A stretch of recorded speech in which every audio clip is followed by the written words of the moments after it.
All right, hello wine drinking people. Today is Tuesday, August 31st.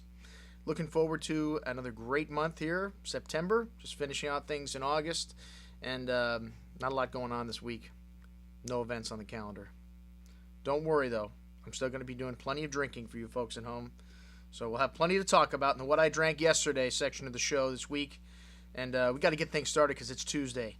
And we had a long weekend, starting with Saturday Brown Bag, which has gotten a little out of control. And I like all the response we've gotten about our questions, whether the folks want us to take reservations. And seems to me that people do. So please, if you're coming to Brown Bag, make a reservation. Let us know so we can let the crowd know approximately how heavy it's going to be, so we can let Ray know whether he should bring the Peter Michael Point Rouge or the Paul Meyer or the appropriate level of Chardonnay based on the size of the crowd, and the Peter Michael Point Rouge, one of the wines of the day. I knew what it was right when the clue, he said no one has ever had this wine before. Well, those of you at Brown Bag that have been there on select days have had it, because this is the second time Ray's brought it. Outstanding stuff with the rarest wine from Peter Michael. Only a few cases made.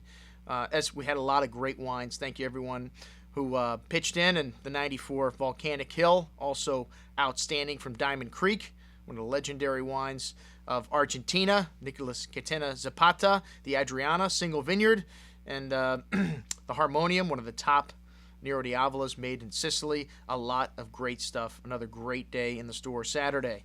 All right.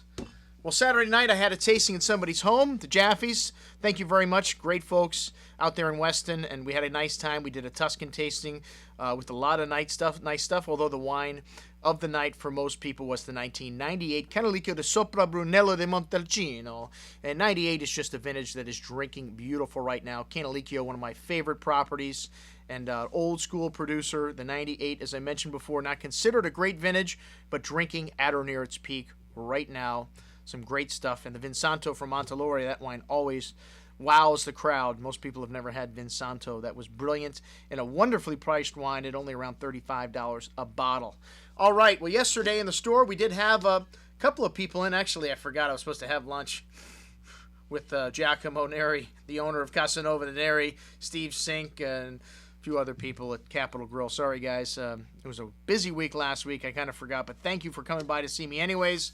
A lot of great stuff. These Casanova Di Neri wines, some of the greatest wines made in Montalcino. Giacomo Neri, what a nice gentleman he is, and it's nice to see him bringing his son into the business and taking that to the next generation there. But the first wine we had was 100% Cabernet-based wine, the Onyx, based after the named after the soil that they have there in that area. And this wine, big and rich, currants, black cherries, black fruit, toasty oak, nice amount of spice, big and chewy, but still elegant. And that's one of the hallmarks of great wines to me. No matter how big they are, they still finish balanced and have good freshness at the end. This wine, very nice, even though I don't go to Tuscany for Cabernet Sauvignon. Okay, the next wine, the Rosso di Casanova Di Neri. This is not a Rosso di Montalcino. This wine has got 10% Colorino in it. By law, Rosso di Montalcino has got to be 100% Sangiovese Grosso. Giacomo does make a Rosso, but we didn't have it for some reason today. But an entry-level wine, really soft, really forward, a really nice little Rosso, notes of cherries and red berry fruit, dusty earth, little mushrooms and fine herbs in that. Soft, supple, nice short finish, but a very good everyday wine for pasta, pizza, whatever it is you're going to be serving at home. Italian wine goes with food. Doesn't matter what the food is. Okay. Next up, we had a little Brunello di Montalcino from 2005. 2005, a very good vintage, but this producer is an outstanding producer. His top wine, the Ceretto, one of the only Brunellos ever to be rated 100 points from the Wine Spectator. That along with our good friend Vincenzo Abruzzese at Valdicava. And in vintages where he doesn't make this, the single vineyard wine goes into his Tenuta Nuovo property. With the white label Brunello, sometimes gets a little bit of Ceretto fruit when they don't make it, like in 2005. This is a traditional style Brunello. You get some of those graphite notes that most people associate with new oak, but this actually comes from the terroir, from the earth from this site. All right, then we moved on to the Tenuta Nuovo, which this line can be a little confusing because he does a couple different wines. The white label I just mentioned, Tenuta Nuovo, is a new estate, thus the name of the wine. It's in the southern area of Brunello, of Montalcino. The vineyard's 25 years old, And it's unique because it's more of a Mediterranean style climate. So you get a little more fruitiness to this wine, a little more full bodied nature, but a very complex bouquet in this 05. This is one of the best 2005 Brunellos that I've had this year. And this is not, like I said, considered a great vintage from Montalcino, but Casanova Di Neri is a great producer. This, along with Valdicava, I would put up high as two of the best 2005s. Just a really long finish and a lot of stuffing in this wine. Okay, the Chiarette Alto is a definite showstopper. This is one of the top wines made in Montalcino every year. It is a single vineyard. It's the oldest vines on the property. Very unique soil type.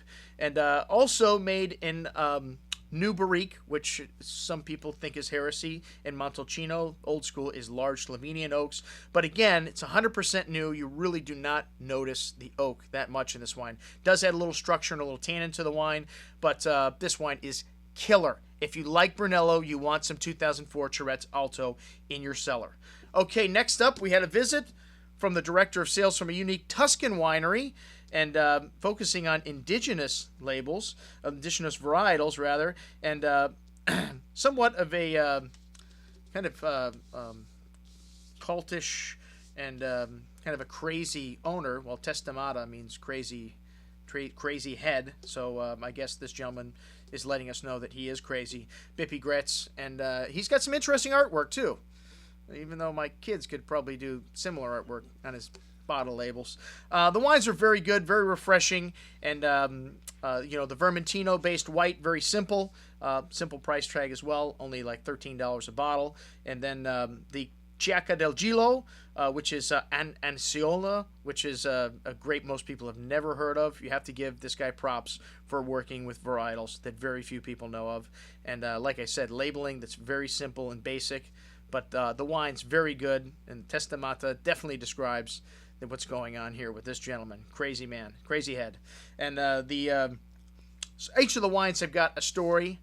I can't go into all of the stories because some of them are somewhat pornographic, but all the wines, very interesting, very typical from what you'll find from Tuscany. I think the Testamatta, his top wine, definitely on par with some of the best Sangiovese-based wines coming out of Tuscany. Dark cocoa, tar, black spices, very concentrated, black cherry fruit, sweet tobacco spice, a full bouquet, dried herbs, flowers, very complex, some graphite and mineral, complementing this deep, dark cherry and dark plum fruit you get on the tongue. Lots of tannins, and yet a ton of acidity here too. This wine is awesome.